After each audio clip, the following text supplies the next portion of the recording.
เป็นบ่าวแล้วโอ้โกโก้วัยรุ่นทรงเออีกอันนี้นั่งหันก็ได้นั่งหันก็ได้สวัสดีเนาะ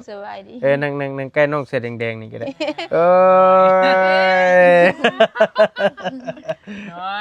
ใหญ่แล้วเนาะเป็นบ่าวจักปีแล้ว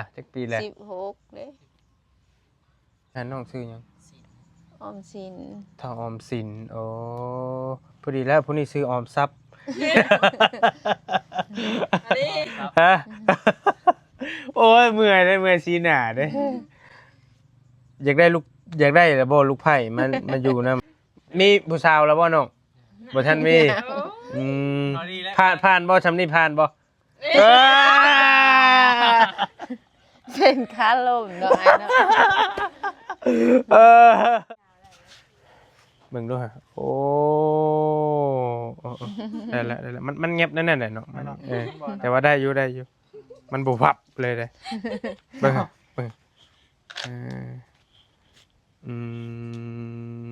ยิ้มยังไงตาไหลล่ะพี่น้องเนาะสวัสดีเด้อพี่น้องเด้อสวัสดีตอนแรงๆพอดีบอลลี่กำลังเข้ามาเลี้ยวซ้ายเลี้ยวขวาเข้ามาเบิ่งครอบครัวหนึ่งที่ทางน้องต้าเพิ่นส่งหามื้อนั้นมื้อตอนกลางคืนมื้อน่ะ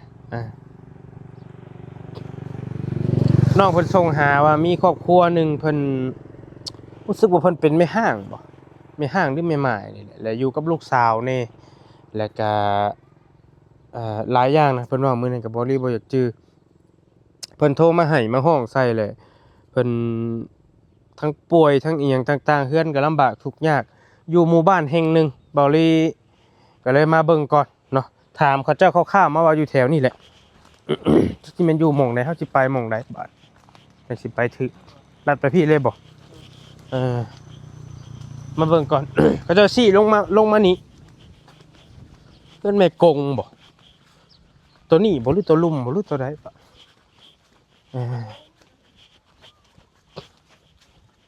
ตัวใดเพื่อนหลังนี่บ่โดยสวัสดีโอเคมาถึงแล้วสนะพี่น้องอยู่กับไผนะแม่อยู่2คนแม่ลูกอยู่2คนแม่ลูกอันนี้บ่เฮือนเจ้าโดยใช้ลูกอยู่ใช้ลูกสาวลูกชายลูกชายลูกชายลูกชายบ่ตาบ่คือว่ามีลูกเสียลูกสาวนำพร้อมบ่นี่ก็เพิ่นไปเอาผัวแล้วได้ผัวแล้วไปได้ผัวแล้วล่ะไปอันนั้นได้ผัวแล้วเรายังทันได้ตั้งได้แต่งเราไปอยู่น้องเขาแต่เขาก็บ่กุ้มกันเขาก็ได้ลงมาลุมพี่ก็ได้เพราะว่ามันคือสิมืดอยู่เทิงหั่นน่ะเอาเบิ่งแล้วก็บ่เป็นหยังแม่อยู่2คนกับลูกชายติเอาล่ะอยู่ในนี้อันนี้เฮือนแล้วตายขอโทษ โอ้ยเบิ่งขอโทษเด้อเอานั่งลงก็ได้บ่ครับรู้จักเขาอยู่บ่เคยเห็นอยู่ตามโอเคขออนุญาตเด้อไม่ใช่เสือไม่ก็ได้โอเคคือว่ามื้อนั้นหั่น ทีมงานส่งหาว่าเจ้าคือว่าไปห้องหมอบ่โดยจะเป็นหยังอันไปที่แรกนะว่าเจ็บอันนี้เนาะเจ็บนี่มันก็เจ็บโทหมดบัดนี้เลยความดันมันขึ้นสูงบัดนี้หมออะไรแง่เงี้ยวมันความดันบ่ลงได้กินยามันก็บ่ลงได้ก็บ่ลงล่ะหมออะไรแง่เงี้ยวตอนบัดนี้แง่เงี้ยวแล้วล่ะบัดนี้ก็มันรู้สึกเจ็บบัดนี้ท้องระเบ่งขึ้นรู้สึกเจ็บแหละเลยบอกให้หมอทอดหมอก็ทอดกับตอนนั้นก็เงี้ยวก็ธรรมดาอยู่บัดนี้มาเฮิรนบัดนี้พอมาเฮิรนรถเงี้ยวบ่อ้อซ้ำบ่อ้อแล้วเนาะอ้อเท่านี้แล้วก็ทั้งเจ็บบ่เงี้ยวก็เจ็บแล้วก็ไปอีกก็เพิ่นก็แย่อีเจ็บให้โทรหาบ่ตาให้สิบ่ตาเจ็บเรียรอเจ็บจนว่าแผลจนเท่ามื้อเช้าจึงได้ไปเอ็กโกแต่วันนั้นน่ะหมอว่าจะส่ง จะส่งห้องหมออันเซโนว่าโอ้ยบ่ไปแล้วว่ะบ่มีเงินว่ะ อืมอืมอืมอืมก็ก็ชุมเฮาเนี่ยน้องๆเพิ่นนี่แหละออกเงินกันผู้เล็กผู้น้อยมื้อนั้นก็ โดย ก็เลยโอนให้เจ้าได้ยิน โดย น้องต้าเพิ่นละส่งหาว่าเจ้าโทรมาให้มาห้องอึกกระทึกอยู่หั่นน่ะ โดย แล้ ให้ วก็ อยู่ในห้องหมอนั่นแหละ เออก็เลยว่าโอเคคันว่ามีเวลาแล้วสิตามไปเบิ่งเจ้าอยู่กินแบบใดเป็นหยังหั่นน่ะเฮาหันซื้อเบาลีเด้อเฮาหั่น โด เด้อย เฮาซื้อเบาลีแล้วนี่น้องบี้อันนี้ โดย มานํกันอันเจ้าหันอยู่นี่2คน โดย ผัวไปไส เพราะพวกนี้น่ะตาย ตายแล้ว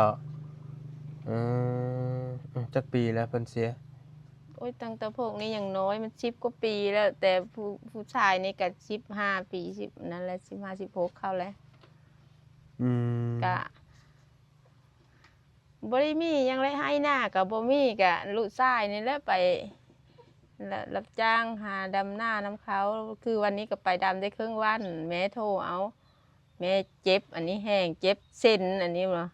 จักเส้นนี่อย่างจักอันนี้อย่างมันเจ็บ แต่แอวพี่ลงมาขามันเจ็บโอ้ฮ้อนคือไฟนี่แบบมันขึ้นนะ อืม เจ็บแล้วก็เมื่อยลง แต่บ่เคยได้กวดได้กาด้วยตัวนี้นะ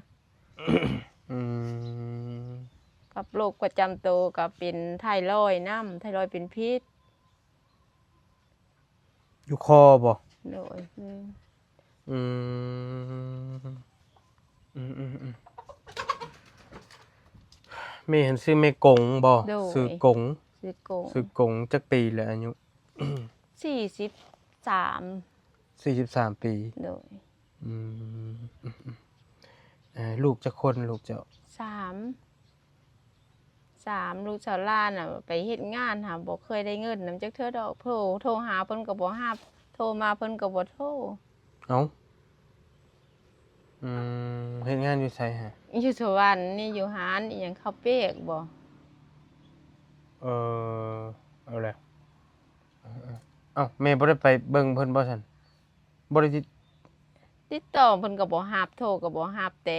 ให้เอ่ยผู้กกผู้เอาโพนะโทรหาก็บ่รับเพิ่นบ่รับ อืมเพราะว่าจักจะว่าสมองเพิ่นอยู่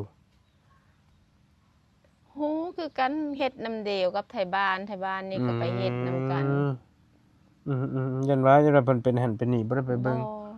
เฮ็ดนำกันกับไทบ้าน อ๋อจักอยู่ รู้จักอยู่ โอเคอยู่สวรรค์นี่ติ โดย แม่มี มีลูกสาว2ลูกชาย1 โดย อยู่ร่วมกันมันก็ซอกเซกเนาะเฮาเดียวเห็นแต่เฮือนหลังนี้กินนี่กับหลังนี้จักเบิ่งว่าขับกายไปเลยเป็นเฮือนไผใส่ตัวนี้แม่ เพิ่นเขา อันนี้แม่อยู่นี่อยู่ไสแบบใดอันนี้อันดินเจ้าเองบ่อันเจ้าอยู่ โด นี่ ย อันนี้ก็แม่นออกต่อไปแนวนี้แม่นบ่อันนี้ บ่แม่นของเขา โอ้บังไว้นี่เลาะมันนี่แม่นแต่ของเจ้าเลาะแอมมานี่อันนี้บ่ โดยแม่นแล้ว เออ แล้วก็ทางเขานี่ที่แรกเนาะตอนโซลุ้นตะเกิน10กว่าปีขึ้นรางราคายดินนี้ให้เขาแล้วบัดนี้เขาละขอทางเข้านํเขาให้เงิน 4,000 บาทที่อันเขาเฮ็ดโหอันนี้นะแล้วมาแล้วก็เป็นเรื่องเป็นราวกันอีกเป็นแบบว่าเขามาลักเฮ็ดทางเข้านี่เขาก็เฮ็ดเป็นซื้อของเขา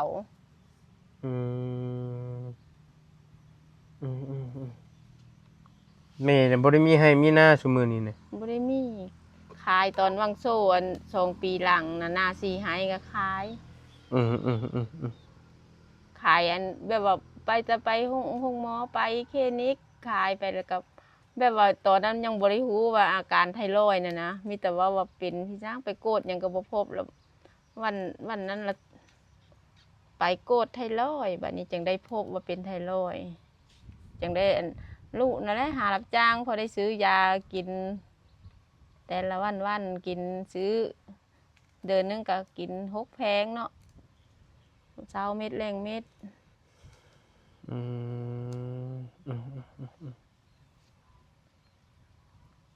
ข้าวน้ำเอาใช้สกินมันชื่อเอาบ่ ซื้อลูกไปรับจ้างได้เธอละนั้นหาได้เธอแสน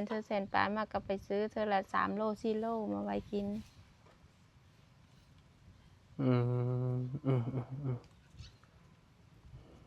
ลูกชายนี้ โดย แต่ลูกสาวผัดบ่ได้เงินนำลูกสาวหลาน สาวลานน่ะบ่ได้ แต่ว่าลูกสาวอีกผู้หนึงน่ะเอาผัวแล้ว เอาโพแล้ว ผู้นั้นยังบ่ทันเอา ยังบ่ ยังเฮ็ดเวียกอยู่ เอาก็ โดย เอาก็ได้ลูกน้อยก็ ต่อบ่นั้นดอกมันก็บ่มันก็เจมจอบแม่อยู่หาบ่มีเขาก็ อื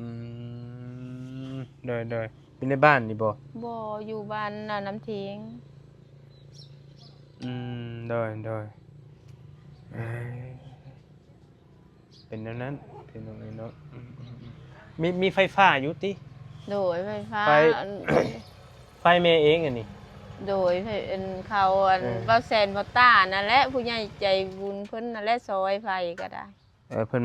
มาต่อให้ เพิ่นมาต่อให้ อืมเพิ่นเอาเนาะเพิ่นตะกี้เป็นทางน้องๆเพิ่นมาซอยเทื่อนึงแล้ว โดย มาซอยเทื่อนึงแล้วเพื่อนนี่กับแม่เพิ่นบ่เฮ็ดให้หรือจะได้อันนี้ บ่เฮินตามตั้งแต่เก้า เพิ่นแต่เก่าแต่เดิม โดย แต่ไฟนี่เพิ่นมาซอยเฮ็ดให้ โดย เออโอเคเห็นว่าไงเนาะแล้วลูกเจ้าน่ะอยู่กับลูกชายหล่าบ่ตอนนี้ ใส่กลาง ลูกชายกลางเพิ่นเฮ็ดเวียกรับจ้าง รับจ้างบางมื้อก็บ่ได้ไปแบบแม่เจ็บแล้วก็บ่ได้ไปบางทีไปแล้วก็แม่โทรนำแล้วก็มาเบิ่งแม่เจ็บแล้วก็ อืม ที่อาการเป็นเจ็บในเส้นในอันแข้งในขาในแอวนั้นยืนบ่ได้นะมันเป็นเมื่อเดือน4นี่เป็นออกฮ้อนคือไฟนี่ อืมพอดีแล้วมันนี่เอาลูกไผ่มาให้พร้อมมาพี่ละพี่มานางมาพี่มาลูกไผ่เอาอยู่บ่มีครบปากครบคอเมื่อยเลยพี่มานางใกล้แม่ย่าพี่โอเคแต่เพิ่นน้องน้อยเพิ่นตามมาบ่ขับรถจักรมาเองครับ เมียนั่นเอารถเรามา บ่ขับวิบากมาเพราะ เฮาหั่น จุ่มเฮาหั่นตอนนี้กำลังมาซอยนี่แหละซอยน้องเพิ่นนี่ โดย กำลังสร้างเฮือนให้เพิ่นอยู่บ้านนาแพกนี่ โดย ก็เลยว่าเฮาก็บ่ค่อยว่างหรอกหลายทางไปแต่ก็เลยมื้อนี้บ้างแล้วก็เลยส่งหาบอต้าเพิ่นก็เลยแล่นมาเบิ่งว่าเจ้าอยู่แนวใดกินแนวใดเป็นแนวใดหั่นน่ะเห็นเนาะ ผู้บ่าวน้อยอยู่เทิง ไม่มา เมื่อยหน้าเลย พี่อะ กินก็กินโอโดดยาๆนั่นแหละ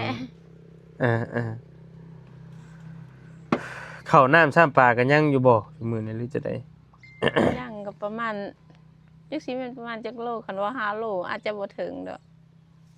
แล้วเบิดหันก็ซื้อเอาซื้อกินติ โดย เจ้าเป็นโรคหยังแน่ในตัวเจ้าตอนนี้ เป็นไทรอยด์และ1แล้วนี่ โตโกดพบนะไทรอยด์ ไทรอยด์ อันแล้วก็อันหัวใจโต หัวใจใหญ่หัวใจโต2 2ละอันบัดนี้ก็ความดัน 3ความดันละ ที่อันเจ็บอันนี้นะยังบ่ฮู้โรคอีหยังเจ็บตามเส้นตามนี่นะตามเส้นตามแอวแล้วก็ลงมาจ้องใส่ขาแล้วก็มึนหอนน่ะยังบ่ได้กดอันนี้นะบ่ฮู้ว่าโรคอีหยังตัวนี้ ความเป็นไทรอยด์ โดย เป็นความดัน โดย หัวใจโต โดย แล้วเจ้าให้มื้อนั้นเจ้ามันเป็นหยังเกาะเจ้าห้องให้ มัน มื้อนั้น เจ็บอันนี้เจ็บตรงบอนหัวเน่านี่เจ็บหมดอันนั้น มันเหี่ยวบ่ออก เหี่ยวบ่ออกแล้วอันเหี่ยวบ่ออกมันอักเสบเด็กอันอีหยังเขาเอิ้นว่าอีหยังว่าพวกเหี่ยว พงเหี่ยวอักเสบ โดย มันเหี่ยวบ่ออกเนาะ พวกเหี่ยว เดี๋ยวนี้ปกติแล้วตอนนี้ ปกติกินยาอัปปี้กินยาต้านเชื้ออยู่แต่ว่ามันบ่เจ็บแห้งมันพอทนได้ เจ็บบ่แห้งทนได้ โอเค เจ็บขึ้นมาหลังเธอก็กินแล้วก็กินยาแล้วก็ประมาณ2ชั่วโมงบางทีมันเจ็บก็กินยาเข้าอีก อืม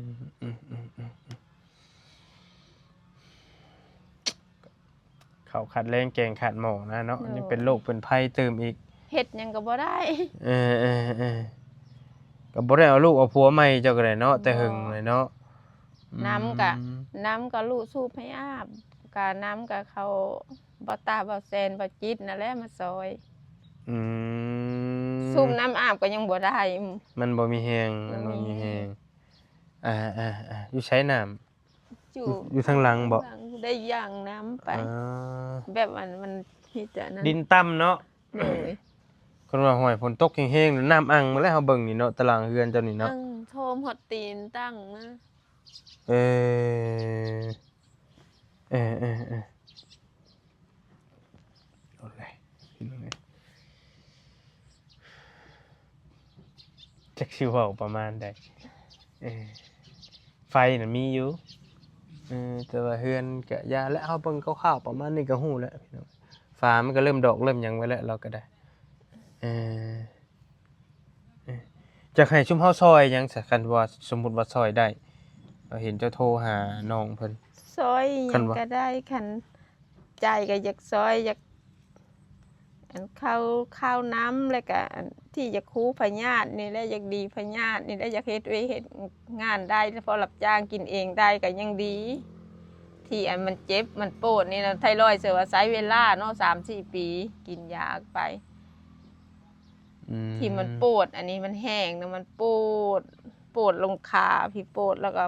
เมื่อยที่อันเห็นบ่อยๆอันนี้มันกินกล้ามเนื้ออันนี้ มันบ่มีแห้งมันอ่อนล้าเลย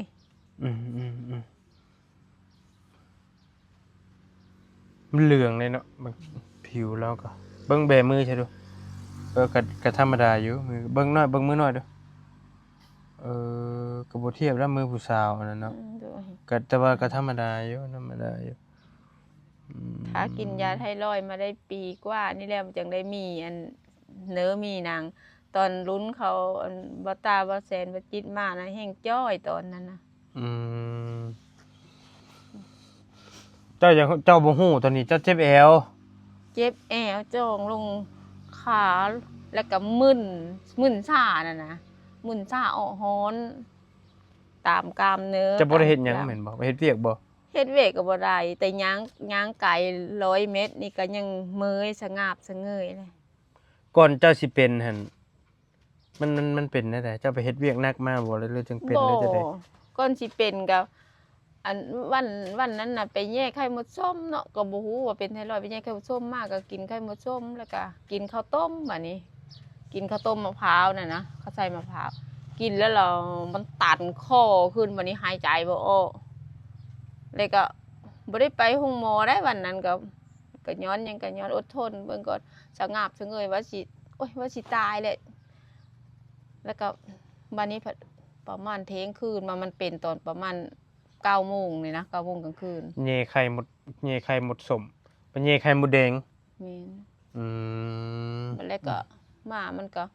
มันมื้อเช้ามามันก็ว่ายก็หายใจยากอยู่มีแต่หายใจยากทรมานอยู่หั่นโอ้ยเป็นปีทรมานหายใจยากอยู่หั่นน่ะ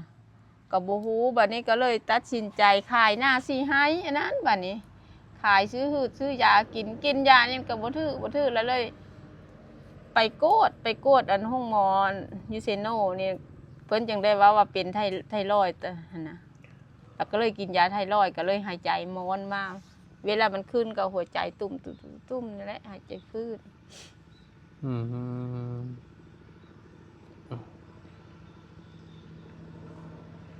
จะว่าเป็นมาแค่หลังไปจ้ะเนาะทำมาเจ็บแอว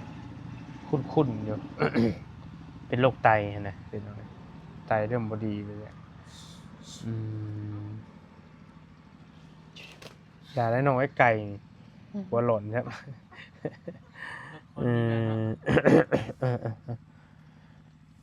เขาขาดแรงเกรงขาดหมอเป็นลูกเป็นไผ่อีกเนาะอยู่กับลูกชายเป็นแม่ไม้นะเราว่าง่ายๆก็ได้เป็นบ้าวแล้วลูกก็ได้ติ ลงมาได้อ้าย เพิ่นเคยเข้ากล้องเขายังอยู่บ่ เคยอยู่ล่ะ ลงมาพี่ ล ลงมาหาอ้ายนี่นอกมาในจักหน่อยนะ หาอ้ายพี่แม่ สิไปปะแล้ว เป็นบ่าวแล้วโอ้โกโกวัยรุ่นทรงเออีกอันนี้ ยกมือ นั่งหันก็ได้ สวัสดี นั่งหันก็ได้สวัสดีสวัสดี ยกมือ เนาะ สบายดี นั่งใกล้น้องเสื้อแดงๆนี่ก็ได้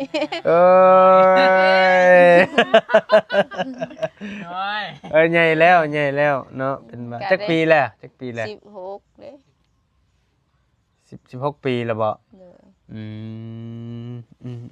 รู้จักอ้ายอยู่บ่ แล้วจอดบาดนี้โอเคโอเค เพิ่นน่ะบ่ฮู้เด้อ ผู้นี้บ่เลี้ยงแม่แต่ละ โดย อันนั้นเห็นอยู่บ่เนาะได้อยู่เนาะยิงแม่หาเงินมาได้เขาจ้างวันละแสนปลายคันมื้อใดได้ไปมื้อวันก็แสนปลายมาแล้วก็ซื้อข้าวแน่แล้วซื้ออันกินแน่เนาะไปเฮ็ดเวรบ่มีผู้หาเนาะมันก็ซื้ออันกินแน่แล้วก็ซื้อยาให้แม่แน่บัดบางวันก็แม่ไปโรงหมอกะบ่มีเงินก็ไปหายืมเขาได้บ่ละแสนแล้วก็ไปคันบ่ไปใช้ยามันคือสิบ่รอดนะบัดเวลาเป็นมันนะ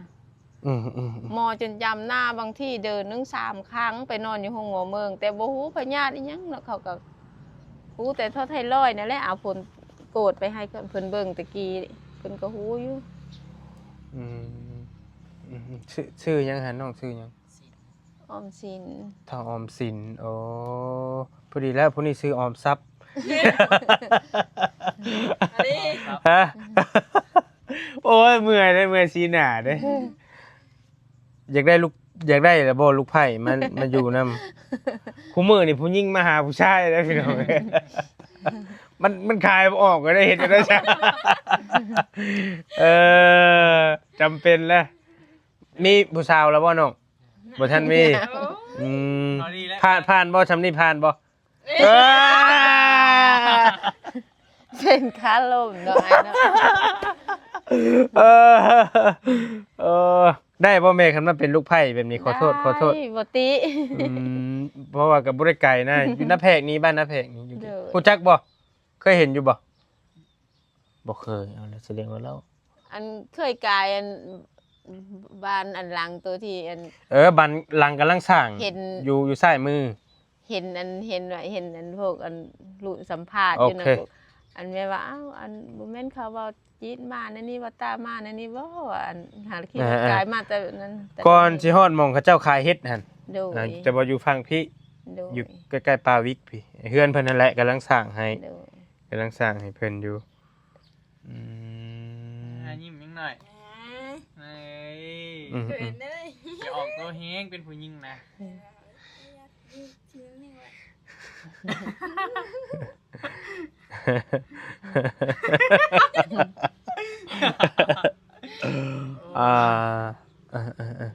เพิ่นได้อยู่คันมาเลี้ยงหญ้าก็พวกนี้น่ะเพิ่นเฮ็ดเป็นเบิดนอนเว้นตื่นสวยกินเก่งเป็นดูนี่แต่ว่าแกงหน่อไม้หาหน่อไม้หน่อมันบ่เป็นกินแล้วเป็นนอนเว้นแล้วเก่งตื่นสวยอีกแล้วตื่นสวยอีกได้อันคู่มือนี้น้องเฮ็ดหยังฉันน้องอยู่น้ำเมซื่อบ่อยู่อันมีหม่องใดรับจ้างก็ไปบ่ไปเอาท่านเอาไปเอาไม้ลงเตาให้เวทคันเมื่อใดแม่อันอยู่ดีนะก็ไปแล้วก็ลังบางวันก็ไปแล้วก็แม่โทรเอามาก็มาเพราะว่าแม่เจ็บแห้งเด้แบบเวลามันเจ็บมันก็เฮามาบีบเด้บีบบางทีก็ไปหาหมออยู่โรงเรียนเฮาเมืองนี่แหละหมอเมืองนี่ไปบ่อนอื่นผัดห้องหมอได้เจ้าไปมื้อใดเจ้าให้เจ้าอยู่เฮือนบ่จะโทรไปมื้อนั้นห้องหมอเมืองดงเห็นอยู่ดงเห็นหันอ๋อน้องนี่พาไปลูกชายนี่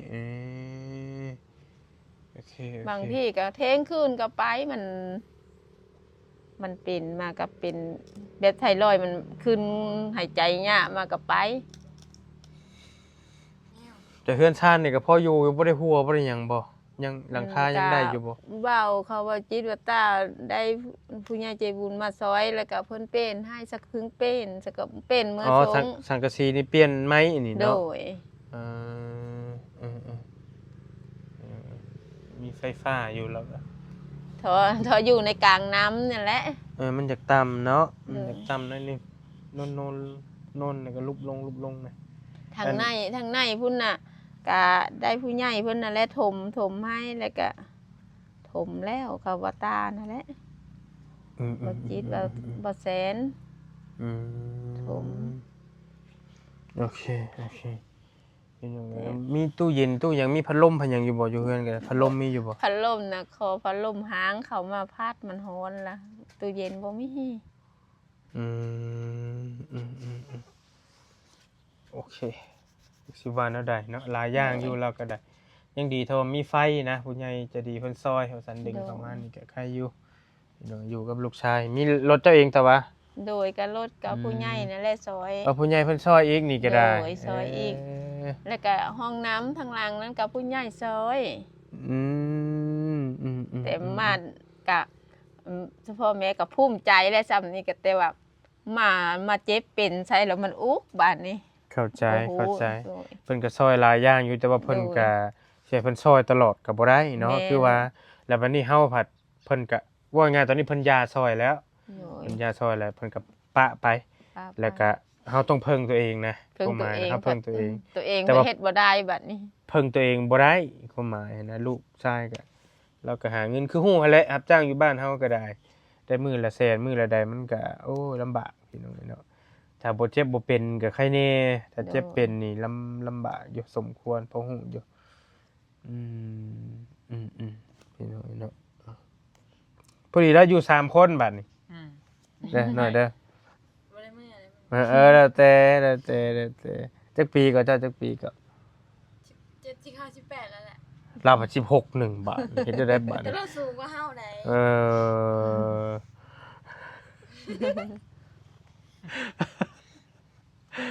ได้บ่รอบ่เออก ะ บ่จบดี อืม บ่จบ น้ ดี องน้องผู้นี้แห่งใหญ่กว่านี้ น้องเพิ่นใหญ่กว่าอีกบ่ โดย โอ้อ่าคนผู้ใหญ่เนาะ16 ปีก็นั่นแล้วเฮาก็ได้มายามเด้อเฮาก็ โดย ก็ยังบ่ทันฮู้ดอกคันมีโอกาสก็สิมายามใหม่เดี๋ยวสิไปเอาของฝากของต้อนให้อยู่รถก็จักมีก็ต้มขนมหั่นแหละนี่น้อยพอได้มาให้เราก่อนเอ่อ สิเอาเงินให้เพราะไว้ติดเนื้อติดโตนี่ก็เริ่มค่ำแล้วเดี๋ยวน้องๆมันอยากมาหาสิเอาเงินไว้ให้200,000เด้อแม่เด้อเอาไว้ซื้อหือซื้อยาแล้วแต่เจ้าเด้อเป็นเงินของผู้ใหญ่ใจะดีเพิ่นฝากไว้นำเฮาเพิ่นว่าไว้ซอยไผก็ได้ โดย บิแบ่งมาซอยเจ้าเด้อ โดยเข้าใจ เอาไว้ให้200,000 โดยเข้าใจให้เป็นอยู่ดีมีแห้ง เหนื่อย แต่กระทั่งลูกพร้อมอยู่ดีมี เหนื่อยเฮานั่นชื่อเบาลีผู้มากินจักบ่ผู้กินนี่ผู้ยาวๆกินนี่ ยังบ่ฮู้ ยั ซื้ ง อ บ่ทัน กัน ฮู้ซ้มีแต่เบาแสนเบาจิตเคยมาเนาะ โดยฮู้โทรสามนะ เบาเตียงจักบ่เบาเตียงเคยเบิ่งคลิป เห็ เบาน เตีย เห็ ง น บ่ แต่ในคลิปนั่นแหละบ่เตียงก็ เคยเห็นอยู่ เห็นอยู่ ตอนแม่เจ็บแห้งๆแม่คิดอยากทักหาอยู่แต่ว่าแม่บ่กล้า มาทักหาเบาเตียงอยู่จักบ่น้องจักเบาเตียงบ่เคยเห็นคลิปเบาเตียงบ่ บ่ได้ติดตามอีหยังเพิ่นน่ะ ไปทาง TikTok พุ่นอันนี้ โดยแม่สิเห็นหมด ก็ติดตามเกือบว่าทุกๆคนเท่าผู้อันที่จะวานมานี่ ผู้ นั่นแหละ ยาวๆนี่บ่จักเล่า บ่จักแล้วก็บ่ได้ติดตามบัดนี้บ่ฮู้คนอื่นติดตามหมดฮู้ ใช่ไปให้ได้ยินอยู่ หยอกโอเคพี่น้องเนาะไปแล้วได้หน่อยเอ้ย สิอยู่นี่ว่า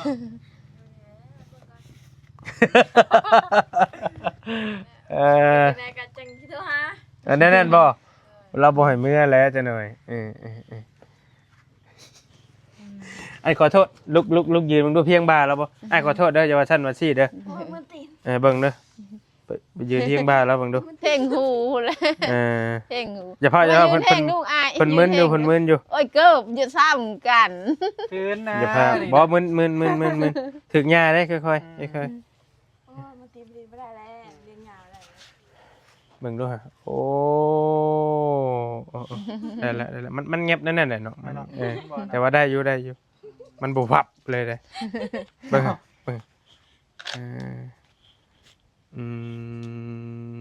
ยิ้มยังไง แต่ผู้บ่าวนี่เต้ยังบ่เก่งอยู่แข็งกัน แม่น ยังน้อย ตัวนี้ก็น้อยคือกันนั่นแหละมันยืดอยู่ที่บางทีก็ได้ ผู้ชายต้องสูงกว่าผู้หญิงน้อยนึง แม่สิกแล้วตามตำรา ตามจำลาโอเคไปป้าเด้อหยอกได้น้องเด้อหยอกไปสิเด้ออย่าว่าซั่นว่าซี่เด้อ คันสิเอากันอีหลีก็อยากอยู่นำกันอีหลีก็อยู่ขอเฟซเราไว้ หยอกว่าหยอกว่าหยอกไปเป็นมื้อตีนไปเอาอันนี้เอาขนมน้ำรถเฮาไปย่างไปเอาน้ำรถเฮาไปสิเอาอันนี้ให้แล้วก็จังมื้ออันนี้ไปอืม เอาได้ปะเนี่ย มันนั่นแหละได้แล้วตัวอยากอยู่เนาะ อยู่กับยูแหละ ตัวอยากอยู่ก็มึนแท้ๆเลยแบบนี้เฮ็ดได้บัดนี้หน่อย เอ้ยมวยนะ เป็นแม่ยาและแอลทรง ยังบ่ได้เลยบ่เหยียดออกล่ะเหยียดออก มันมึน เหยียดออก อย่ามาจุนเลย เหยียดออกเลย ล่มดูฮะคันเชียวสิล่มมันลีก็ได้สิมีผู้รับอยู่บ่เอ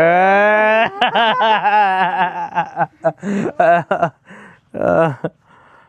โอ้ยเมื่อยเลย ได้บ่ โอ้มันขึ้นมาไม่เสีย วิสิล่มบ่ให้บี้รับบ่ต่ำเนาะเฮือนเมย์เพิ่นโป้แม่น้ำยังอังอยู่เด้พี่น้องเอ้ยเนาะ มันก็แห้งนี่ได้นี่ได้ เบิ่งนะกัน ตะกี้นี่สิฮอดพี่เลยเนาะช่วงฝนแห้งนี่ ฝนตกมันจนว่าสิท่วมถ่ายรูปส่งให้บ่ตาเบิ่งอยู่ เอ ตา อ เอ้ยน้ำท่วมบ้านแล้วอะ ก็ถือว่านักเติบอยู่ป้าเมย์มาพี่ป้าอ้ายไปป้าเด้อแล้วน้องเด้อมาแต่เมย์ก็ได้มาเอานี่ไปมาสู่ลูกน้องเพิ่นกินไปคือสิโอเคอยู่น้องเพิ่นก็ว่าเพิ่นก็คือสิเรียบร้อยดีอยู่น้อยติดใจอะไรน้อยนี่น้อยมากเด้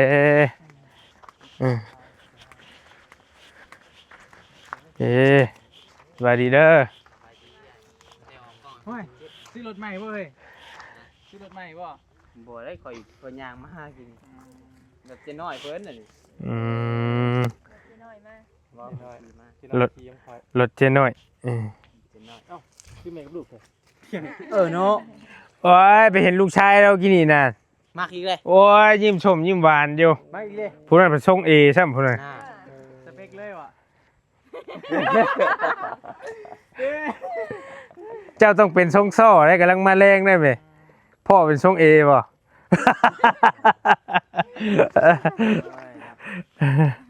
โอเคมาสิคำมาพี่แม่ มีอย่างได้ให้เราบัดห้องมาบอกมีคนแนวให้ใช่ไหมจ๊ะ กินมันมาพี่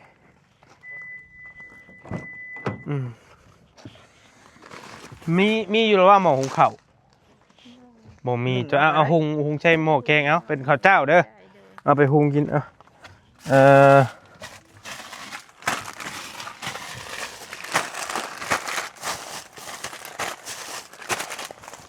ซุปเป็นโอเคเมื่อเช้านี่ให้ฉันนะแม่คือสิบ่ได้ใส่ถุงให้ฉันนะแล้วก็บ่ค่อยมีเฮงนะเนาะความหมายเจ้ากันเนาะ งานคันนี้กันนะ นักแล้วเอาเลยได้อยู่บ่ได้บ่คันทำนี้ได้บ่โอเคป้าอยู่ดีมีเฮง มาแวะมา โอเคมีโอกาสสิมายามใหม่เด้อไปเฮากะบ่แดดบ่เนาะสะท้อนแสงมีแต่นี่เราย่างกะไอ้เพลเลยพี่น้องเนาะยายเอาในใดก็ฝากแม่แล้วนี่พี่น้องนี่เป็นแม่ไม้อยู่กับลูกชาย2คนลูกสาวหั่นผู้หนึงไปทำงานผู้หนึงเอาผัวแล้วว่าซั่นก็หลายอย่างอยู่เราก็เฮือนซ่านก็พอได้อยู่แน่แต่ว่าก็มันขาดแนวอยากแนวกินแนวดำรงชีวิตประจำวันนี่แหละว่าซั่นอยู่ดีมีเฮงสบายดีพี่น้องเจอกันบ๊ายบาย